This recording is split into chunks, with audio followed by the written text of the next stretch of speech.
अस्सलाम वालेकुम नाज़रीन, मैं ज़ैनुल आबिदीन हूँ एक नए व्लॉग के साथ। नाज़रीन, मौलाना फजलुर रहमान साहब वाला जो मामला है वो लगातार बिगड़ता जा रहा है।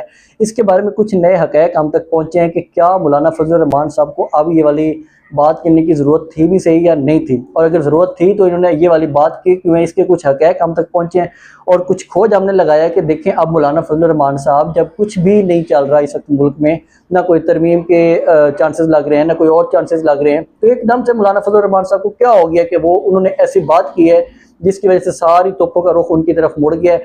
और आज उसके बाद फिर अपोजिशन ने अपना एक हंगामी तौर पे इजलास तलब किया है। उस हंगामी तौर पे जो इजलास तलब किया गया है उसमें क्या चीज़ें सामने डिस्कस हुई हैं वो सारी चीज़ें आपके सामने रखेंगे। अगर आप हमारे साथ इस चैनल पे नए हैं तो चैनल को सब्सक्राइब जरूर कर लें। देखिए, मैं सबसे पहले मौलाना फजलुर रहमान साहब वाला मामला आपके सामने रखूं कि मौलाना फजलुर रहमान साहब ने जो बात की थी शोधा के हवाले से, शोधा के हवाले से नहीं थी, वो एक्चुअली वो ये बात कर रहे थे कि जो ये लोग पट्टियां बांधते हैं तो ये तनख्वाह लेते हैं और उसके बाद फिर हमारी सिक्योरिटी करते हैं। असल बात थी कि लश्कर की, कि लश्कर बनाया जाए। जब लश्कर वाली बात हुई तो उन्होंने कहा मैं कोई लश्कर नहीं बनाने वाला। लेकिन जो इसकी ज़रूरत आई वो ये है कि कुछ दिन पहले मुबैना तौर पे एक मीटिंग होती है और उस मीटिंग में जो एक बात सामने रखी जाती है कि जो कश्मीर के इलेक्शन हो रहे हैं वहाँ पे एक मुकम्मल तौर पे एंटी एस्टेब्लिशमेंट बयानिया बहुत मकबूल हुआ जा रहा है। उसकी वजह से मौलाना फजलुर रहमान साहब को कहा गया कि अगर आप थोड़ा सा इनको रगड़ा दे दें तो वहाँ पे आपको एक अच्छा खासा वोट मिल सकता है।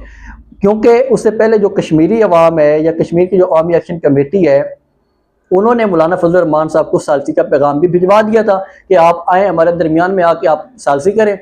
जब वो वाली बात हुई कि मौलाना फजलुर रहमान साहब अपने बयानिया बनाने के लिए ये वाली बात करें, अब उन्हें परमिशन तो दी नहीं जा रही थी कि वो कश्मीर में चले जाए, और कश्मीर में ना वो कोई कंपेन कर रहे हैं ना कुछ हो रहा है। लेकिन एक इत्तेहाद हुआ है बिलावल भुट्टो के साथ, और बिलावल भुट्टो के साथ ही उनकी कुछ अर्सा पहले मीटिंग भी होती है। उस मीटिंग के बाद एकदम से चुप होती है और अब जैसे ही इलेक्शन के दिन नजदीक आए हैं, 26 जुलाई को वहां पे ऐलान किया गया कि वहां पे इलेक्शन होना है और इनका इत्तेहाद हो चुका है। ये सारी चीजें मैं आपके सामने रखूंगा किस तरह इनकी प्लानिंग हुई है और किस तरह मौलाना फजलुर रहमान साहब अब आके ये एकदम से एक्टिव हो गए। अब इस प्लानिंग में जो चीज शामिल की गई है वो ये है कि मौलाना फजलुर रहमान साहब की गिरफ्तारी भी हो सकती है। तो क्या अगर मौलाना फजलुर रहमान साहब की गिरफ्तारी हो गई तो उसके बाद हालात कैसे रहेंगे। इसमें एक चीज़ ये सामने देखी जा रही है कि मौलाना फजलुर रहमान साहब की एक फ्रेंडली गिरफ्तारी कर ली जाए, क्योंकि आज तक मौलाना फजलुर रहमान साहब गिरफ्तार नहीं हुए। जैसे गिरफ्तारी होगी साथ ही मौलाना फजलुर रहमान साहब कहेंगे अपने लोगों को कि किसी ने कोई इंतशार नहीं करना, पुरअमन रहना है। उसके बाद फिर अच्छा इनकी अगली प्लानिंग क्या है कि सिर्फ एक आदमी इस वक्त है मौलाना फजलुर रहमान जो अभी तक पकड़ा नहीं गया किसी भी केस में, और उनके साथ एक मुकम्मल तौर पे मदरसों की सपोर्ट है। अब मदरसों की सपोर्ट खत्म करने के लिए इन्होंने हाफिज ताहिर अशरफी भी लॉन्च हो गए अंदर, और कुछ दरबारी मुल्ला भी अंदर आके बैठ गए और वो इसके ऊपर तनकीद कर रहे हैं कि मौलाना फजलुर रहमान साहब ने गलत कहा है। देखिए, शोहदा की इज्जत तकरीम हमेशा होती है। जो भी इस मुल्क के ऊपर शहीद होते हैं, चाहे किसी भी सर्विसेज में हो, किसी भी महकमे में हो, उनकी इज़्ज़त बहुत ज़्यादा होती है। हमारे इस्लाम में शोहदा की बहुत ज़्यादा इज़्ज़त रखी गई है। शोहदा के हवाले से तो कोई बात भी जस्टिफिकेशन उसकी नहीं हो सकती, लेकिन नौकरी के हवाले से वो अपनी जस्टिफिकेशन हो सकती है। अब जो इतने बड़े बड़े जर्नल गुजर गए हैं वो तो पैसे के पीछे बेचारे मरते थे। जनरल मुशर्रफ को देख लें, वो वहाँ पे पूरी उसने जंग यहाँ पे लेके मुसल्लत कर दी। उसका क्या मकसद था? वो तो शहीद नहीं हुआ, वो तो ना आगे जाके लड़े उस तरह, ना वो सिर्फ जवान गए वहाँ पे शहीद हुए बेचारे जवान। और जवान, हर जवान की इज्जत होती है जो भी शहीद होते हैं वहाँ पे। बाकी हर कोई अपने पेट पालने के लिए नौकरियां करता है, हर महकमे में करता है। अब मैं आपको चीज़ बताऊं, जब ये प्लानिंग हुई उसके बाद अब अवामी एक्शन कमेटी को भी एक पैगाम दिया गया मौलाना फजलुर रहमान साहब की तरफ से, देखें जी आप कोई भी बड़ा कदम ना उठाएं, थोड़ा एहतियात कर ले, उसके बाद फिर ऐसे ऐसा मामला हल करते हैं।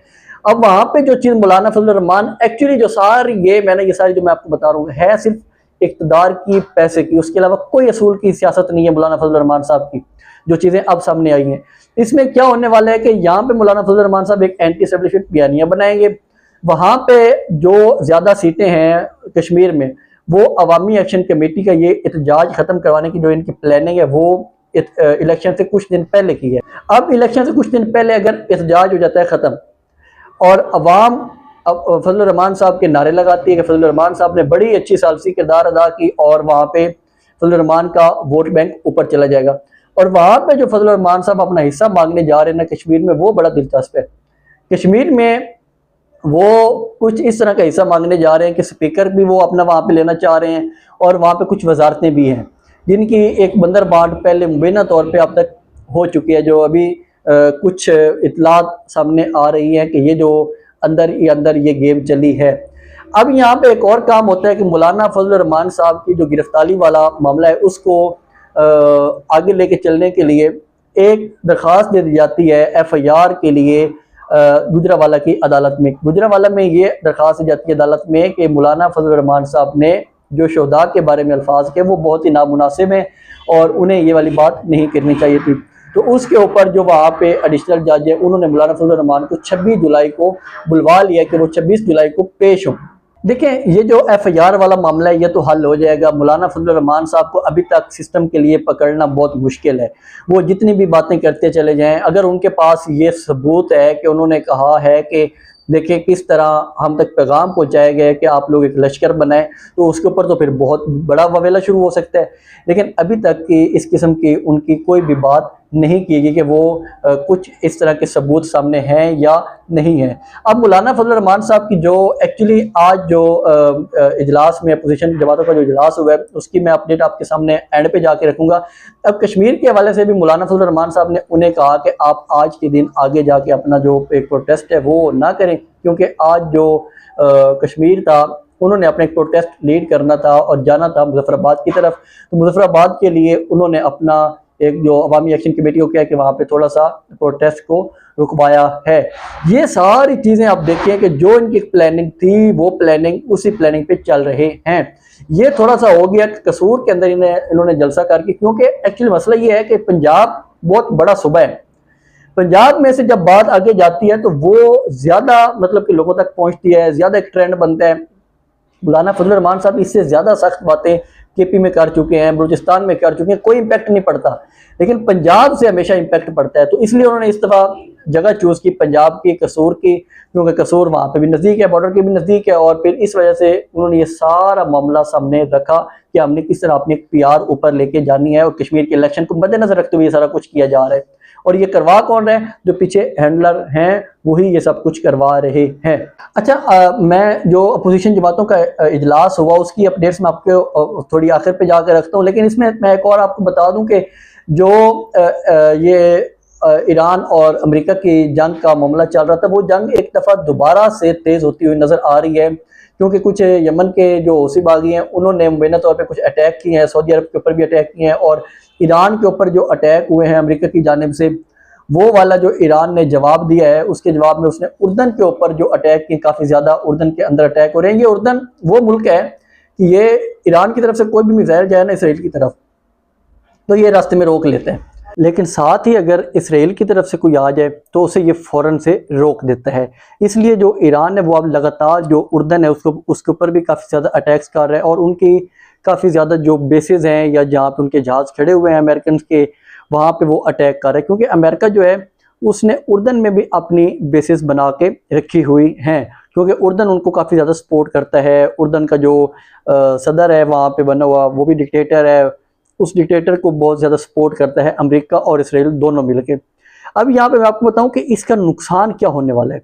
इसका नुकसान ये है कि आने वाले दिनों में जो पेट्रोल की प्राइसेस हैं वो दोबारा से एकदम बढ़ेंगी, क्योंकि जो इतलात आ रही हैं कि बाबुल मंदब को यमनियों ने बंद कर दिया, हूसियों ने वहाँ पे, और अपने हरमज़ को इन्होंने, तो एकदम से दोबारा से कीमतें ऊपर भी जा सकती हैं।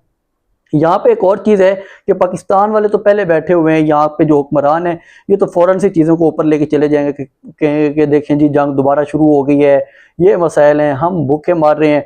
आज भी अली परवेज़ मलिक साहब फरमा रहे थे कि देखें जो पाकिस्तान में ऑयल की प्राइसेस हैं वो बांग्लादेश, श्रीलंका और उन मुल्कों से कम है, तो भाई बढ़ा दें। हमारे पाकिस्तानी क्या काम करेंगे? भागेंगे, जाके टैंकियाँ फुल करवाएंगे, उसके अलावा इनको कोई काम नहीं है पाकिस्तानियों को। ये सिर्फ और सिर्फ अपना मफाद देखते हैं। ये असल में हुक्मरानों का कसूर नहीं है, ये नीचे तक मुआशरे में इखलाकियात का बेड़ा गर्क हो चुका है। कोई आवाज़ तक नहीं उठाना चाह रहा। एक आदमी जो लीड कर रहा था, आवाज़ उठा रहा था, उनको इन लोगों ने जेल में डाल दिया है, और अब पीछे एक बंदर बांट चली हुई है सारे सिस्टम की। मौलाना फजल रहमान वो अपनी PR बढ़ाने के लिए आते हैं, एस्टेब्लिशमेंट के ऊपर बात करते हैं, फ़ौज के ऊपर बात करते हैं। और जो उनके अलाइज बने हुए हैं कश्मीर में, बिलावल भुट्टो, वो बयान दे रहे हैं कि देखिए ये अफवाज हमारी रेड लाइन है। देखिए अफवाज हर किसी की रेड लाइन है, पाकिस्तान में शहदा हर किसी की रेड लाइन है। अफवाज तो वो तो एक टैक्स पे, मतलब उनका काम है, उनकी ड्यूटी है हिफाजत करना। जो शहीद हो जाते हैं वो हमारा फ़ख्र होते हैं, पाकिस्तानी हर आदमी का फ़ख्र होते हैं कि वो अपनी जान दे के उन्होंने मुल्क की हिफाजत की है। नहीं तो वो कहीं और पे भी जाके बैठ सकते हैं, ड्राइंग रूम में बैठ के वो अपनी ड्यूटियाँ कर सकते हैं, जैसे बड़े बड़े जर्नैल कर रहे होते हैं। तो वो इसीलिए वो बहुत फ़ख्र, काबिल फ़ख्र लोग होते हैं। अब मैं थोड़ा सा आपको बताऊँ कि अपोजिशन का जो इजलास हुआ उसमें इन चीज़ों के ऊपर भी काफ़ी ज़्यादा गौर किया गया कि इस वक्त जो करंट सिचुएशन चल रही है, और कश्मीर के इलेक्शन के बारे में भी काफ़ी ज़्यादा बात की गई है, क्योंकि अभी जो कश्मीर का लॉन्ग मार्च होना था मुजफ्फराबाद की तरफ, वो मुलतवी कर दिया गया है, जो इतलात आ रही हैं। और नेक्स्ट जो है वो कुछ वहाँ पे इंगेजमेंट हुई है, हुकूमती लोग वहाँ पे गए हैं, जिनमें राजा परवेज़ अशरफ साहब भी हैं और कुछ और लोग भी हैं। तो उन्होंने कुछ उनको गारंटीज दी हैं, जिसकी वजह से फ़िलहाल उन्होंने अपनी लॉन्ग मार्च की कॉल मुजफ्फराबाद की तरफ मुलतवी की है। और धरना उन्होंने कहा कि हमारा वैसे का वैसे रहेगा, वो हम मुलतवी या ख़त्म नहीं कर रहे। अगर हमारी बातें ना मानी गई, मुतालबात ना माने गए, तो फिर हम आगे चल के लॉन्ग मार्च की तरफ भी जा सकते हैं। तो ये एक मुकम्मल तौर पे प्लानिंग की जा रही है। इसके पीछे जो कहानी है वो मैंने आपके सामने रखी है कि किस तरह बिलावल भुट्टो और मौलाना फजल रहमान साहब भी एक प्लानिंग करके इस गेम का हिस्सा बने हैं, और वो आगे भी इस गेम का हिस्सा और भी अभी तक उन्होंने चलना है। एक आदमी कहेगा कि हमारी रेड लाइन है, दूसरा आदमी कहेगा कि हमारे ऊपर एहसान नहीं है। तो ये इनका एक प्लान ऑफ गेम है। अब मैं थोड़ा सा और बताऊं कि कोट लखपत में पिछले दिनों फवाद चौधरी साहब की मुलाकात हुई थी शाह महमूद कुरैशी साहब से, और बाकी जो वहाँ पे कैदी हैं उन लोगों से। आज फिर ये फवाद चौधरी साहब ने कहा, और ये खबरें आई कि उनकी पॉलिसी और है, वो मुज़ाकरात करना चाहते हैं, वो अलग सोच रहे हैं बैठ के। तो उसके ऊपर जो शाह महमूद कुरैशी साहब है, उनके वकील राना मुदस्सर की जानिब से एक जो पैगाम आया वो ये है कि फवाद चौधरी साहब की मुलाकात बेशक हुई है, लेकिन वो कुछ गलत बयानी कर रहे हैं और हक़ैक़ से मुनहरिफ वो बातें कर रहे हैं, हक़ैक़ के मुनाफी बातें कर रहे हैं। मज़ीद उन्होंने कहा कि जो पार्टी की आदत है हमें उसके ऊपर मुकम्मल तौर पे एतमाद है, और जो पार्टी पॉलिसी है हम उसके साथ हैं। तो ये एक मुकम्मल तौर पे जो चीज़ें चल रही हैं पाकिस्तान में, उसके अलावा जो फजल रहमान साहब हैं वो अपनी किस तरह सियासत कर रहे हैं, लेकिन एंड क्या है गरीब का कोई नहीं सोच रहा। गरीब आवाम पिसी जा रही है, ये अपनी इक़्तिदार की लड़ाइयों में लड़े जा रहे हैं। इमरान खान साहब जो इसकी एक आवाज़ थे गरीब लोगों की, वो कैद में है। उसके हवाले से पार्टी की कोई पॉलिसी नहीं है। पार्टी कोशिश कर रही है हम कैमा कमेटियों में जाएं, हम फलां कर लें, हम ये कर लें, अपने खाने पीने पे लगे हुए हैं सारे लोग। मज़ीद काफ़ी ज़्यादा अपडेट्स हैं वो हम आपके साथ नेक्स्ट ब्लॉग में शेयर करेंगे। मुझे इजाज़त दें, अल्लाह हाफ़िज़।